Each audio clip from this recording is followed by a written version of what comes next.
Assalamualaikum warahmatullahi wabarakatuh.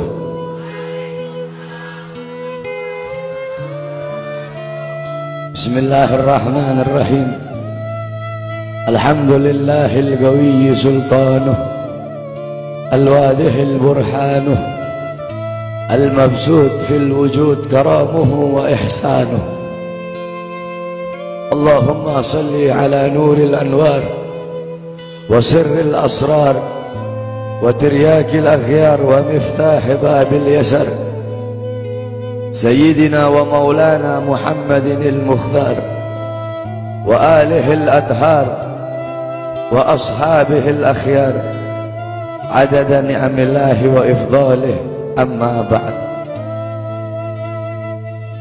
Yang saya cintai, yang saya muliakan, para alim ulama, para habaib, para kiai, para asatid, para tokoh masyarakat, para aparat pemerintah, wabil khusus Al-Habib Abdullah bin Muhsin Al-Muhdar, yang saya cintai, yang saya muliakan, guru kita bersama Kiai Haji Mahdi beserta para kiai, para asatid yang lain yang saya cintai, yang saya muliakan, ketua panitia beserta seluruh panitia, ketua musalla Ar-Raudhah, imam musalla beserta seluruh hadirin dan hadirat, bapak-bapak, ibu-ibu, pemuda-pemudi umat Sayyidina Muhammad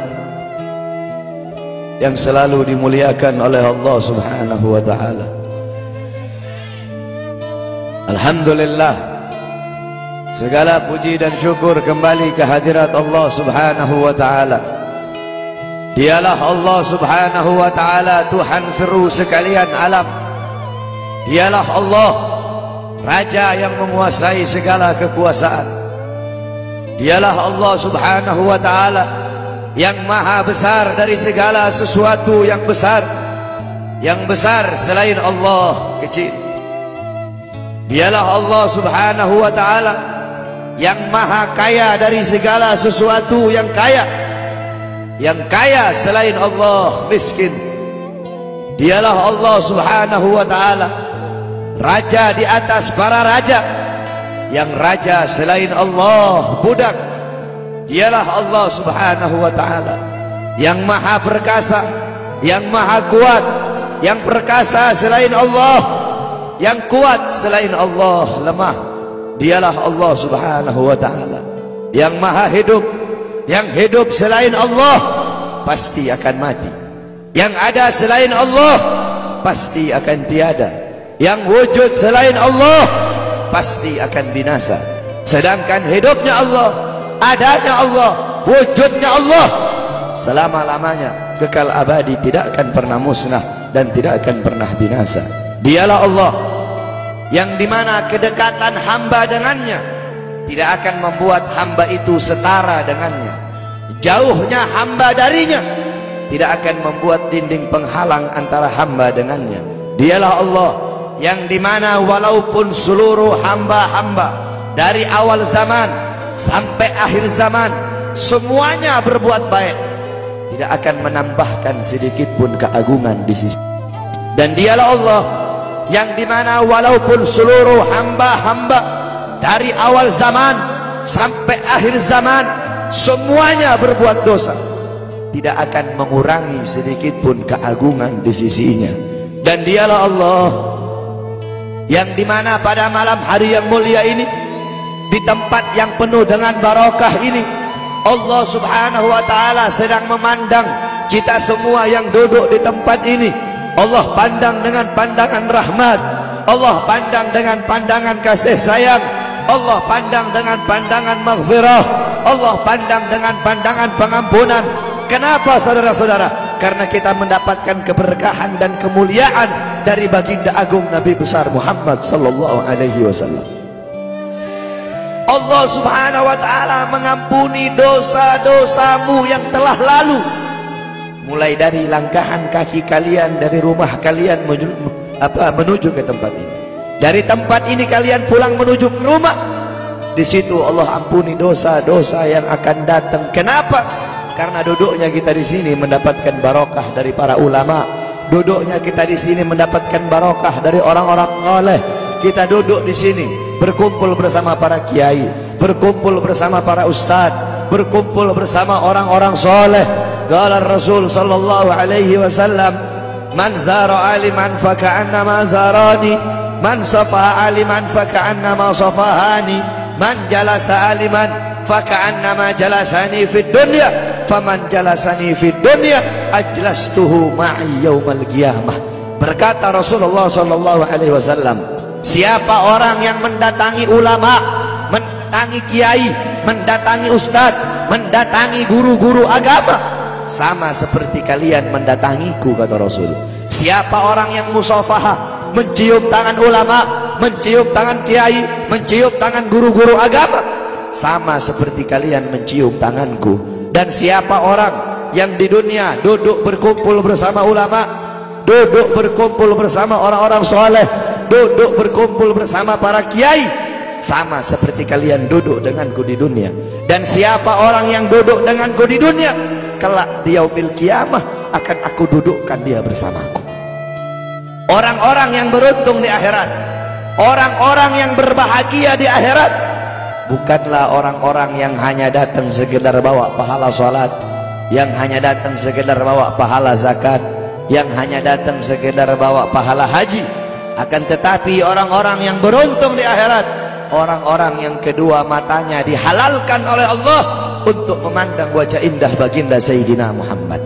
Saudara-saudara, kelak di akhirat, kalau kedua mata kita tidak bisa memandang wajah Nabi, kalau kedua mata kita Allah haramkan untuk memandang wajahnya Nabi, kita menjadi orang-orang yang celaka, kita menjadi orang-orang yang rugi kalau nanti tidak bisa memandang wajahnya Nabi Muhammad. Para sahabat-sahabat yang mulia, beliau-beliau ingin masuk surga. Tujuannya itu bukan istana yang temboknya terbuat dari emas putih, bukan istana yang tanahnya terbuat dari kasturi, bukan bidadari-bidadari, bukan telaga Al-Kautsar, bukan telaga Al-Haud. Tujuan para sahabat masuk surga, tujuan para sahabat masuk surga satu, berkumpul dengan Nabi Muhammad SAW. Andaikan di surga tidak ada Nabi, para sahabat tidak mungkin masuk surga, saudara-saudara. Sayyidina Ja'far bin Abi Thalib, Ja'far At-Tuyar, Ja'far At-Tuyur yang berterbangan di surga. Sayyidina Ja'far bin Abi Thalib, ketika beliau mati syahid, kedua tangannya terputus, Allah gantikan dengan sayap, sehingga Ja'far, ruhnya beliau menghadap Allah Subhanahu wa taala. Ketika ruhnya beliau mau sampai ketika roh beliau mau sampai di hadapan Allah, tiba-tiba terbayang dari kedua matanya beliau pandangan kepada wajah baginda Nabi besar Muhammad sallallahu alaihi wasallam. Terbayang akan wajah Nabi Muhammad, sehingga beliau bermohon kepada Allah, ya Allah, izinkan aku kembali ke dunia untuk memandang wajah indah baginda Nabi besar Muhammad sallallahu alaihi wasallam. Sayyidina Abu Bakar As-Siddiq radhiyallahu anhu, ketika beliau sedang berkumpul bersama Nabi, Nabi Muhammad berkata, wahai Abu Bakar, apakah engkau sudah makan? Kata Sayyidina Abu Bakar, aku belum makan ya Rasulullah. Pulanglah engkau pergi makan dulu. Pulang Sayyidina Abu Bakar As-Siddiq. Ketika Sayyidina Abu Bakar As-Siddiq pulang, tidak lama kemudian datang lagi. Kata Rasul, wahai Abu Bakar, aku tidak pernah melihat orang makan secepat itu. Kok cepat banget engkau makan? Apa kata Sayyidina Abu Bakar? Ya Rasulullah, ketika aku akan memakan makanan itu ya Rasulullah, tiba-tiba teringat wajahmu ya Rasulullah. Makanya aku tinggalkan makanan itu dan aku kembali ke sini lebih memilih untuk memandang wajah indahmu ya Rasulullah. Maka rugi, celaka kalau kelak di akhirat kita tidak bisa memandang wajahnya Nabi Muhammad. Nah, bagaimana caranya biar kita bisa memandang wajahnya Nabi? Bagaimana caranya biar kita bisa berjumpa dengan Nabi? Di akhirat kita tidak bakal bisa berjumpa dengan Nabi. Di akhirat kedua mata kita tidak bakal bisa memandang wajah Nabi. Kalau di dunia kita jauh dari majlis-majlis Nabi Muhammad. Kenapa? Karena kadar kedekatan kita dengan Nabi kelak di akhirat, jarak jauh atau dekatnya kita dengan Nabi nanti di akhirat, itu menurut kadar kedekatan kita di dunia dari majelis-majelis seperti ini. Jaraknya kita dengan Nabi nanti di akhirat itu menurut jarak jauh atau dekatnya kita di dunia dengan majelis-majelis seperti ini. Kalau di dunia kita dekat dengan majelis-majelis ilmu, dekat dengan majelis zikir, dekat dengan para pewarisnya Nabi, dekat dengan penyambung lidahnya Nabi, dekat dengan para ulama, dekat dengan orang-orang soleh. maka kelak di akhirat Allah pun akan kumpulkan kita bersama Nabi Muhammad. Kenapa? Karena majlis seperti ini, perkumpulan seperti ini warisan Nabi Muhammad. Nabi Muhammad tidak mewarisi harta, tidak mewarisi pangkat, tidak mewarisi jabatan, tidak mewarisi emas, tidak mewarisi permata, tidak mewarisi kekuasaan, tidak mewarisi dirham, tidak mewarisi rupiah. Warisannya Nabi ilmu, amal, akhlak, wara, khauf, ikhlas, sabar, takwa, istiqamah, ibadah, zuhud, qanaah. Ini warisan Nabi Muhammad. Sehingga kita duduk di sini untuk menerima warisannya Nabi. Abu Hurairah radhiyallahu anhu, beliau pergi ke pasar. Beliau berkata, wahai orang-orang pasar, di masjid sedang dibagi-bagikan warisannya Nabi. Yang berdagang menutup dagangannya, yang berbisnis menghentikan bisnisnya, mereka pergi ke masjid. Ketika mereka sampai ke masjid, mereka bilang, wahai Abu Hurairah, mana katanya sedang dibagi-bagikan warisannya Nabi? Di sini cuma ada halago-halago ilmu, cuma ada perkumpulan-perkumpulan ilmu. Apa kata Abu Hurairah? Perkumpulan ilmu, majelis ilmu, itulah warisan Nabi Muhammad. Kita duduk di sini menerima warisannya Nabi. Maka warisan mana yang lebih mulia selain daripada warisan Nabi Muhammad? Warisan mana yang lebih agung selain daripada warisan Nabi Muhammad? Warisan mana yang lebih berharga selain daripada warisan Nabi Muhammad? Warisan mana yang lebih bermanfaat selain daripada warisan Nabi Muhammad? Oleh karena itu bersyukur kita kepada Allah, karena Allah jadikan kita hamba-hamba yang duduk di majelis ilmu. Berapa banyak hamba-hamba di luar sana yang belum Allah berikan petunjuk? Berapa banyak hamba-hamba di luar sana hatinya belum Allah gerakkan untuk duduk di majelis-majelis seperti ini. Qala Rasul, ad-dunya mal'un, mal'unu ma fiha illa dzikrullah wa ma wala wa'aliman aw muta'alliman. Dunia ini terkutuk, dunia ini hina, dunia ini bejat, dunia ini biadab, wa ma fiha, dan hal-hal yang ada di dalamnya illa dzikrullah, kecuali orang-orang yang mengingat Allah, orang-orang yang berzikir kepada Allah, yang hatinya berhubungan dengan Allah, yang hatinya bersambung kepada Allah, yang hatinya mencintai Allah, yang hatinya takut kepada Allah, yang mengalir akan air matanya karena takut kepada Allah, yang lidahnya basah dengan Al-Quran, dengan zikir, dengan tahlil, dengan tahmid, dengan tasbih, dengan takbir, dengan tamjid, dengan sholawat. Orang-orang yang taat kepada Allah, yang patuh kepada Allah, yang tunduk kepada Allah, yang bertakwa kepada Allah, yang menghambakan dirinya kepada Allah. Orang-orang yang tidak menyembah selain Allah, orang-orang yang lupa kepada selain Allah, orang-orang yang di saat hamba-hamba yang lain sedang terlelap dalam tidurnya, mereka bangun, mereka bersujud, berteguk lutut memohon kepada Allah Subhanahu wa taala. Orang-orang yang menghidupkan malam-malamnya untuk beribadah kepada Allah. Wa aliman, orang-orang yang alim, orang-orang yang soleh, para kiai, para ustadz, para guru-guru agama. Wa muta'alliman, para penuntut ilmu yang suka duduk di majelis ilmu, di pesantren, di masjid, di musalla untuk menuntut ilmunya Allah. Cuma ini golongan yang mulia di muka buminya Allah. Selain daripada itu,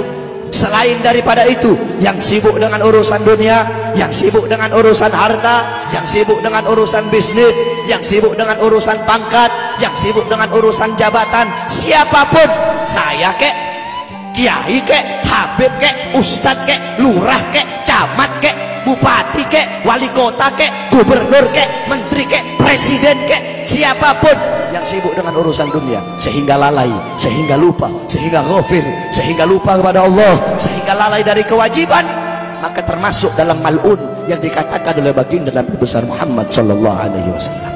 Oleh karena itu bersyukur kita kepada Allah. Ini nikmat yang luar biasa, ini nikmat yang agung. Allah kumpulkan kita bersama ulama. Kedua mata kita memandang wajah para ulama, kedua mata kita memandang wajah ulama. Ini suatu anugerah yang luar biasa, saudara-saudara. Di zamannya Syekh Abu Yazid Al-Bustami, ketika itu sedang ditimpa musim kemarau. Orang-orang kampung berkumpul, mereka sholat istisqa, mereka sholat minta hujan. Berkali-kali mereka sholat, tapi nggak turun-turun hujan. Akhirnya datang seorang anak muda. Anak muda itu mengangkat tangan dan berkata, Ya Rab, bihaqqi ma fi ra'si inzil matar. Ya Allah, demi hak yang ada di dalam kepalaku, turunkan hujan. Tiba-tiba turun hujan. Orang-orang kampung menghampiri anak muda tersebut dan berkata, wahai anak muda, kami berkali-kali sholat minta hujan, tapi nggak turun-turun hujan. Engkau satu kali kau minta, satu kali kau berdoa kepada Allah dengan membawa hak yang ada dalam kepalamu, Allah terima kau punya doa. Memangnya dalam kepalamu itu ada apa? Anak muda tersebut berkata, di dalam kepalaku ada kedua bola mata, yang dimana kedua bola mata ini pernah aku gunakan untuk memandang wajahnya Syekh Abu Yazid Al-Bustami.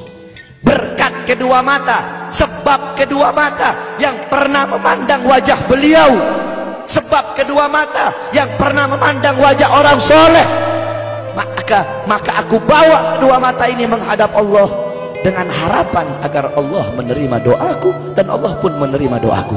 Itu kedua mata yang memandang wajah orang soleh. Maka bagaimana kalau kita duduk berkumpul bersama ulama?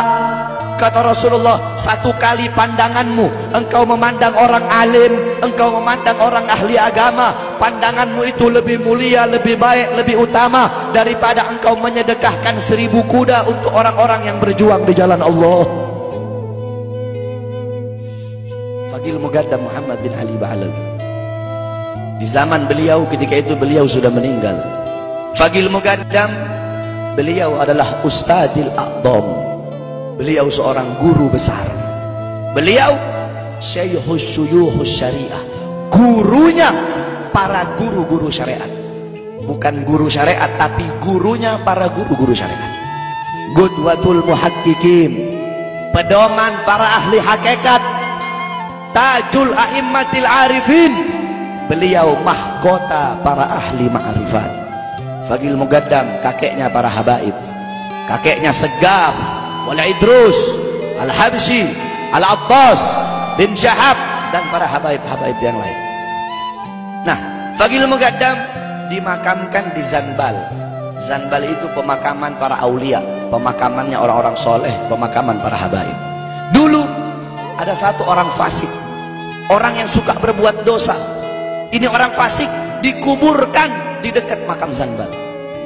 Ini orang fasik dikubur di dekat makamnya orang-orang soleh. Beberapa minggu kemudian ada seorang wali bermimpi. Seorang wali bermimpi bahwasanya orang fasik itu sedang disiksa oleh Allah, sedang diazab, sedang disiksa oleh Munkar dan Nakir. Tulang-tulangnya diremukkan. Tiba-tiba ketika dia sedang dalam penyiksaan, Faqih Muqaddam masuk ke dalam kuburnya orang fasik tersebut.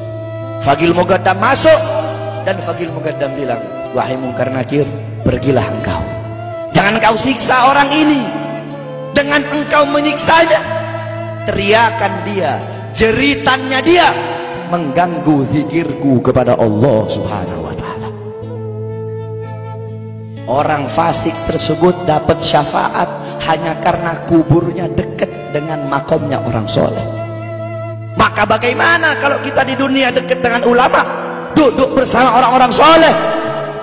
Dalam sebuah athar, Allah Subhanahu wa ta'ala bertanya kepada Jibril tentang seorang hamba. Wahai Jibril, tanya kepada hamba tersebut, apakah dulu ketika di dunia dia pernah duduk bersama ulama? Ditanya oleh Jibril, tidak pernah, aku tidak pernah duduk bersama ulama. Tanya kepadanya, apakah dia pernah makan bersama ulama? Ditanya, dia bilang tidak pernah makan bersama ulama. Tanya kepadanya, apakah garis keturunannya ada yang bersambung kepada ulama? Ditanya, ternyata tidak ada. Apakah dia cinta ulama, kenal ulama? Tidak. Kata Allah, masukkan orang ini ke surga. Jibril berkata, kenapa kau masukkan ke surga?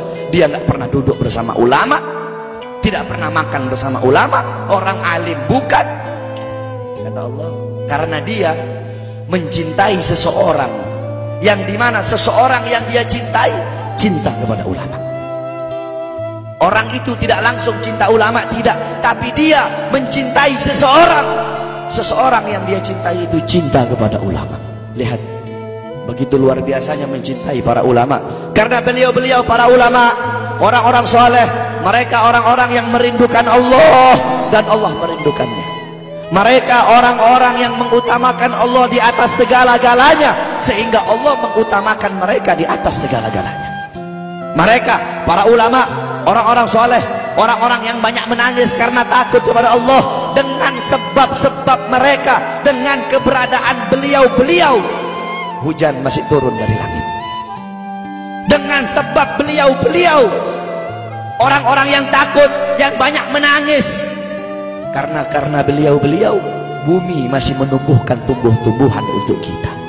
Andaikan tidak ada beliau-beliau, tidak ada para ulama, tidak ada orang-orang soleh, tidak ada para salafun soleh, tidak ada para solihin, tidak ada para waliullah, tidak ada orang-orang yang takut kepada Allah, langit tidak mau menurunkan hujan untuk kita, saudara-saudara.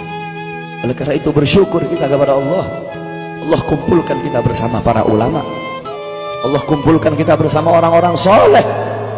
Ini kemuliaan yang Allah berikan kepada kita sebagai umat Nabi Muhammad. Saudara-saudara, kita duduk di majelis yang mulia ini untuk memperingati Isra wal Mi'raj baginda Nabi besar Muhammad SAW. Kita duduk di sini, kita tidak pernah memandang langsung wajahnya Nabi. Kita tidak pernah berjumpa langsung dengan Nabi. Kita tidak pernah duduk bersama-sama dengan Nabi. Untuk apa kita duduk di sini kalau bukan karena iman dan cintanya kita kepada Nabi Muhammad? Padahal kita tidak pernah berjumpa dengan Nabi, bertemu dengan Nabi tidak pernah, duduk bersama Nabi tidak pernah. Tapi kita beriman kepada Nabi Muhammad. Kita cinta kepada Nabi Muhammad. Kita umat yang dirindukan oleh Nabi, umat yang dicintai oleh Nabi. Rasulullah ketika beliau sedang duduk bersama para sahabat, Rasulullah berkata, wahai para sahabat, tahukah kalian golongan-golongan yang soleh? Tahukah kalian golongan-golongan yang mulia? Sahabat berkata, apakah para malaikat ya Rasulullah? Rasul berkata, bagaimana mungkin malaikat tidak mulia sedangkan mereka berada di sisi Allah? Ada lagi yang mulia. Apakah para nabi dan rasul? Bagaimana mungkin nabi dan rasul tidak mulia sedangkan Allah menurunkan wahyu untuk mereka? Ada lagi yang mulia. Apakah kami ya Rasulullah? Bagaimana mungkin kalian para sahabatku tidak mulia sedangkan aku berada di tengah-tengah kalian? Ada lagi yang mulia. Kata sahabat, Allah dan engkau yang lebih tahu ya Rasul. Rasulullah menundukkan kepala, Nabi Muhammad menundukkan kepala. Dari kedua pelupuk mata beliau mengeluarkan air mata, membasahi pipi beliau sampai ke janggutnya beliau. Beliau menundukkan kepala sambil menangis dan beliau berkata, golongan yang mulia ini, golongan yang soleh ini, mereka golongan-golongan yang adanya nanti di akhir zaman. Mereka tidak pernah duduk bersamaku, mereka tidak pernah memandang wajahku, mereka tidak pernah mendengar langsung kata-kataku, akan tetapi mereka beriman kepadaku, kata Rasul. Mereka umat yang aku rindukan, mereka umat yang aku cintai. Tuba liman yarani wa amana bi, wa tuba summa tuba summa tuba liman lam yarani wa amana bi. Sungguh beruntung orang-orang yang beriman kepadaku, kemudian orang-orang yang melihatku kemudian beriman kepadaku. Dan sungguh beruntung, dan sungguh beruntung, dan sungguh beruntung. 3 kali keberuntungan, 3 kali kemuliaan bagi orang-orang yang tidak pernah melihatku akan tetapi mereka beriman kepadaku. Siapa? Kita umat Nabi Muhammad SAW. Kita tidak pernah memandang wajah Nabi, tidak pernah berkumpul dengan Nabi, tapi kita beriman kepada Nabi Muhammad. Apalagi kita umat Islam Indonesia. Umat Islam Indonesia, umat yang dicintai oleh Rasulullah As-Sayyid Al-Habib Muhammad bin Alwi Al-Maliki. Ketika beliau berziarah ke makam Nabi Muhammad, dalam keadaan sadar beliau berjumpa langsung dengan Nabi Muhammad. Di belakang Nabi Muhammad ada ribuan orang. Habib Muhammad pun bertanya, ya Rasulullah, siapa yang ada di belakangmu ini ya Rasulullah? Ribuan orang ini, ribuan golongan ini siapa ya Rasulullah? Rasulullah berkata, ini mereka yang ada di belakangku. Mereka adalah umat Islam yang aku cintai.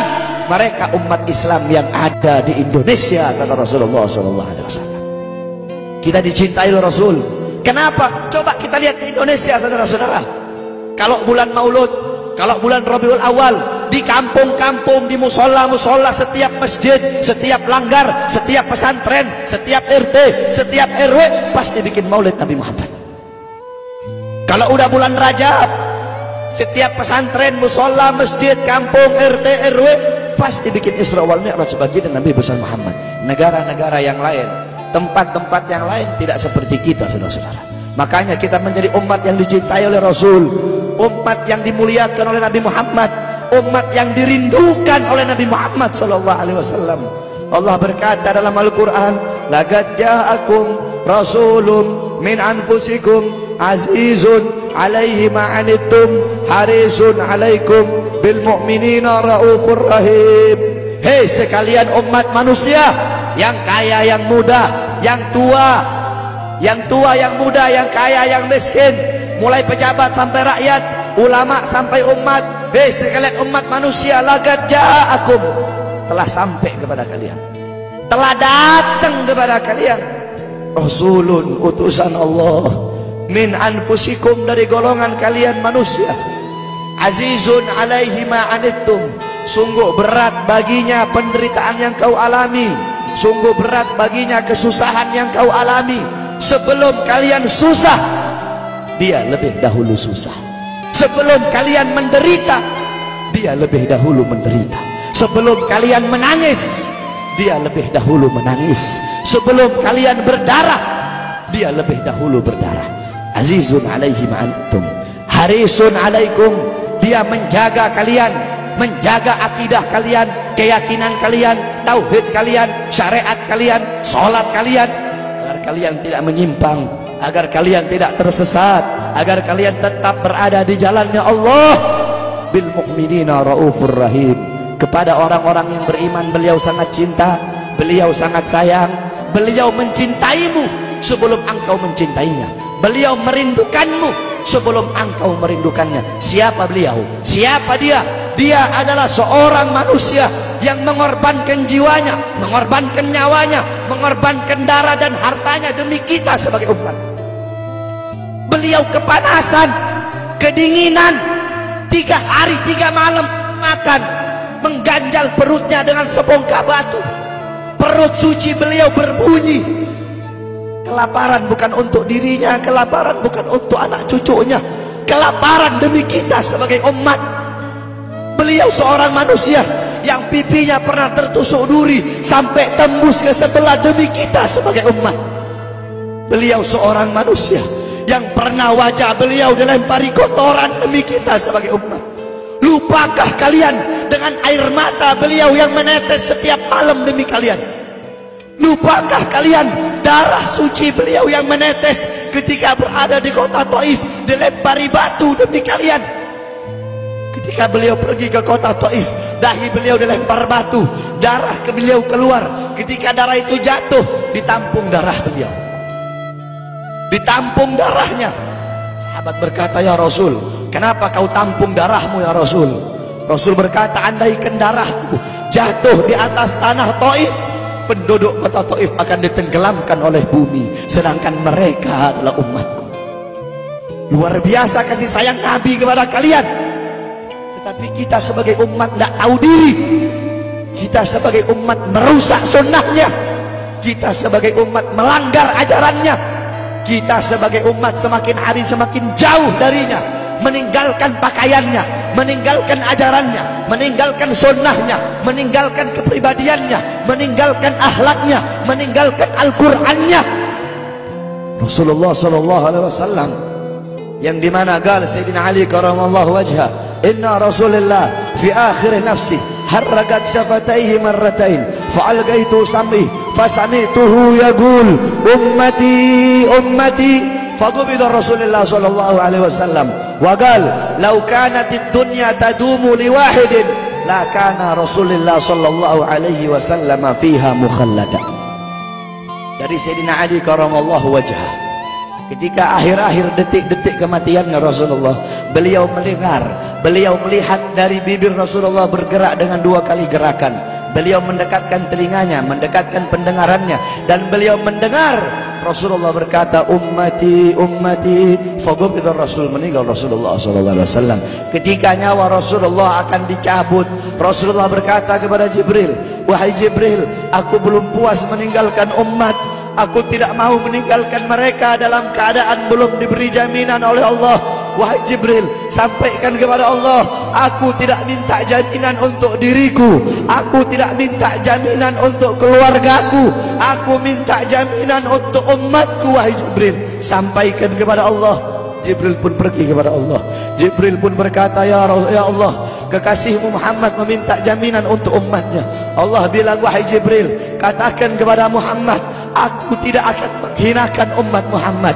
Basyirhu fa innahu awwalu nasin kharijum minal ardi idza bu'isu. Kemudian beliau ditarik lagi nyawa beliau berkata, ya Khalil Israel, wahai kekasihku Israel, apakah seperti ini rasa sakit ketika dicabut nyawa? Israel berkata, iya ya Rasulullah, seperti inilah rasa sakit ketika dicabut nyawa ya Rasulullah. Apakah rasa sakit seperti ini juga yang kelak, yang ya Allah, biar aku menanggung sakratul maut seluruh umat. Ya Allah, mereka tidak akan kuat, mereka tidak akan sanggup. Aku nabi mereka, aku pemimpin mereka, biar aku menanggung beban penderitaan sakratul maut mereka ya Allah. Biar aku menanggung sakratul maut umatku ya Allah. Di mana kita sebagai umat?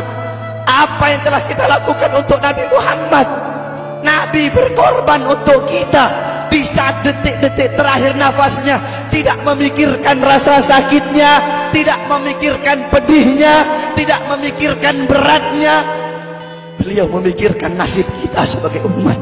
Kelak di yaumil qiyamah, ketika para nabi dan para rasul berkata, nafsi nafsi nafsi nafsi, diriku sendiri, jiwaku sendiri, aku urus urusanku sendiri, aku tidak bisa nolong kalian. Ketika para nabi dan rasul mereka tidak bisa menolong kita, Rasulullah Muhammad ibni Abdullah, Nabi Muhammad bersujud kepada Allah, Nabi Muhammad bertekuk lutut, beliau bermohon kepada Allah. Beliau berkata, ya Allah, aku tidak minta pengampunan untuk diriku, wala Fatimah wala Hamzah. Aku tidak minta pengampunan untuk Fatimah, aku tidak minta pengampunan untuk Hamzah, aku cuma minta pengampunan untuk umatku ya Allah, untuk umatku ya Allah. Rasulullah tidak meminta pengampunan untuk dirinya, tidak meminta pengampunan untuk anaknya, tidak meminta pengampunan untuk paman bibinya, tidak meminta pengampunan untuk keluarga atau anak cucunya, tetapi beliau meminta pengampunan untuk kalian sebagai umat. Karena begitu cintanya beliau kepada umat, karena begitu sayangnya beliau kepada umat, sampai-sampai beliau berkata, lau yushaku ahadukum bisyaukatin fi rijli la ajidu ala maha fi qalbi. Andaikan kalian, salah satu dari kalian kakinya tertusuk duri, andaikan salah satu dari kita yang duduk di sini kaki kita ada yang terkena duri, pasti kita merasakan sakit. Apa kata Rasul? Maka aku tidak merasakan apa yang kalian rasakan, kecuali yang aku rasakan sampai dalam hati aku rasakan rasa sakit kalian. Lihat bagaimana cintanya Rasul kepada kita. Apa yang sudah kita lakukan untuk Nabi? Sudahkah kita mengorbankan kedua mata kita untuk memandang hal-hal yang disukai oleh Nabi? Sudahkah mengorbankan kedua tangan kita memberi makan golongan-golongan yang dicintai oleh Nabi? Mengorbankan lidah kita untuk mendakwahkan, mensuarakan ajaran syiar Nabi? Sudahkah mengorbankan kedua kaki kita melangkah ke tempat-tempat yang diridhoi oleh Nabi? Kita masih belum bisa balas jasa Nabi, dan tidak akan pernah bisa membalas jasa Nabi Muhammad. Jangankan kita duduk di sini berjam-jam, walaupun kita duduk di sini sampai pagi kita duduk, seumur hidup kita duduk di sini, masih belum bisa membalas jasa Nabi Muhammad. Sekalipun kita merangkak, engkau merangkak dari rumahmu menuju makam Nabi, merangkak bukan dengan kaki, merangkak bukan dengan mata, bukan dengan tangan. Walaupun kalian merangkak dengan kedua mata dari rumah kalian menuju makam Nabi, itu masih belum bisa membalas jasa-jasa Nabi Muhammad sallallahu alaihi wasallam. Kita tidak bisa membalas jasa-jasa Nabi Muhammad. Kecintaan kita tidak ada apa-apanya. Apakah kecintaan kita lebih besar daripada kecintaan seorang anak kecil yang ada di zaman Syekh Abdurrahman Ad-Dibai? Di zaman Syekh Abdurrahman Ad-Dibai, pengarang Maulid Diba, ketika beliau ingin berziarah ke makamnya Rasul, ketika beliau ingin ziarah ke makamnya Nabi, ada satu orang anak kecil ingin ikut berziarah. Maka kata rombongan, hai anak kecil, engkau tidak boleh ikut. Ini perjalanan memakan waktu berhari-hari. bisa 4 hari, 5 hari, bahkan sampai 1 minggu. Kau tidak boleh ikut. Pergi anak kecil tersebut. Pergilah rombongan Syekh Abdurrahman Ad-Dibai untuk ziarah ke makamnya Nabi. Tanpa sepengetahuan rombongan, ternyata anak kecil tersebut bergelantungan di bawah kereta kuda Syekh Abdurrahman Ad-Dibai. Anak kecil itu bergelantungan. Dia sampai berhari-hari gak makan, gak minum, gak tidur. Hanya apa? Hanya ingin pergi ziarah ke makam Nabi. Saking cintanya kepada Nabi Muhammad. Dia sembunyi-sembunyi bergelantungan di bawah kereta. Gak makan, gak minum, gak tidur berhari-hari. Sampai ketika sampai di Madinah. Sampai di Madinah, itu anak kecil jatuh. Itu anak kecil terjatuh. Rombongan bilang, bukankah ini anak kecil yang waktu itu mau ikut? Berarti sudah berhari-hari dia di bawah kereta ini. Dia nggak makan, dia nggak minum, dia nggak tidur. Anak kecil itu berlari. Anak kecil itu berlari sampai dia terjatuh, jatuh. Saking bahagianya, dia sudah sampai di Madinah. Dia ambil debu-debu Madinah, pasir Madinah, dia ambil, dia usapin ke mukanya. Saking bahagianya, sampai itu anak mati. Anak kecil tersebut mati membawa kecintaannya kepada Nabi Muhammad. Anak kecil itu mati, gak makan berhari-hari, gak tidur, gak minum, hanya ingin ziarah ke makam Nabi Muhammad. Padahal anak kecil itu tidak pernah memandang Nabi, tidak pernah berkumpul dengan Nabi, tapi kecintaannya luar biasa kepada Rasulullah. Akhirnya anak itu dimakamkan oleh Syekh Abdurrahman Ad-Dibai di Madinah. Anak kecil itu dimakamkan di Madinah. Nah, setiap tahun Syekh Abdurrahman Ad-Dibai ziarah ke makamnya Nabi, pasti ziarah ke makam itu anak kecil. Yang anehnya, setiap Syekh Abdurrahman Ad-Dibai ziarah makam anak kecil tersebut, kubur anak kecil tersebut bergeser dengan sendirinya mendekati makam Nabi Muhammad SAW. Sampai sekarang makam anak kecil itu ada di samping Masjid Nabawi. Saking cintanya anak kecil tersebut kepada Rasulullah SAW. Kecintaannya kita nggak ada apa-apanya. Kita tiap hari maksiat, tiap hari berbuat dosa, melakukan hal-hal mungkarat, dhalalat, sayyiat. Takutlah kita kepada Allah. Kembalilah ke ajaran Nabi Muhammad. Jadikan beliau sebagai teladanmu, jadikan beliau sebagai pedomanmu. Hidupkan rumah tanggamu dengan ajaran beliau. Hidupkan kampungmu dengan dengan ajaran dan sunnah beliau. Jadikan rumah tanggamu rumah tangga Sayyidina Muhammad, kampungmu kampung Sayyidina Muhammad, desamu desa Sayyidina Muhammad, kotamu kota Sayyidina Muhammad. Man tasyabbaha biqaumin fahuwa minhum. Barang siapa yang mengikuti suatu kaum, maka dia sama dengan kaum tersebut. Kalau engkau mengikuti Nabi, mengikuti ajarannya Nabi, mengikuti sunnah-sunnahnya Nabi, Rasul yang kau jadikan teladan, Rasul yang kau jadikan pedoman, maka beliau-beliau dimuliakan oleh Allah, kita pun akan dimuliakan oleh Allah. Kita lihat anak-anak muda kita zaman sekarang, pemuda-pemudi kita zaman sekarang, yang dijadikan teladan bukan Rasul, yang dijadikan teladan bukan Nabi Muhammad, bukan sahabat, bukan ahlul bait, bukan tabi'in, bukan ulama, bukan solehin.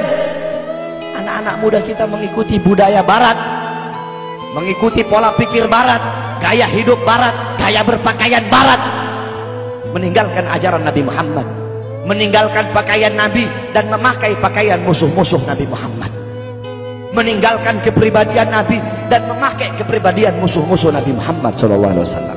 Berapa banyak anak-anak muda kita di Indonesia rela menahan sakit, rela menahan sakit, menindik kupingnya, dia tindik kuping, tindik bibir, tindik telinga, semua satu muka ditindik, ditato, rela tahan sakit. Untuk apa? Untuk mengikuti idolanya orang-orang barat. Tetapi sudahkah anak-anak kita rela menahan sakit, duduk lama-lama di majelis Nabi Muhammad? Sudahkah anak-anak muda kita rela menahan sakit, iktikaf di masjid? Kenapa? Karena kita sebagai orang tua lalai dalam mendidik anak. Bapak-bapak zaman sekarang sibuk cari harta untuk ngasih makan jasmani anak-anaknya, tetapi lupa memberi makan ruhani, jiwa dan hati anak-anaknya. Apakah kau pikir kewajiban sebagai bapak cuma kasih makan jasmaninya saja, ruhaninya, jiwanya, hatinya tidak kau kasih makan. Hati 3 hari gak kena ilmu, hati mati. Tanyakan bapak-bapak, tanyakan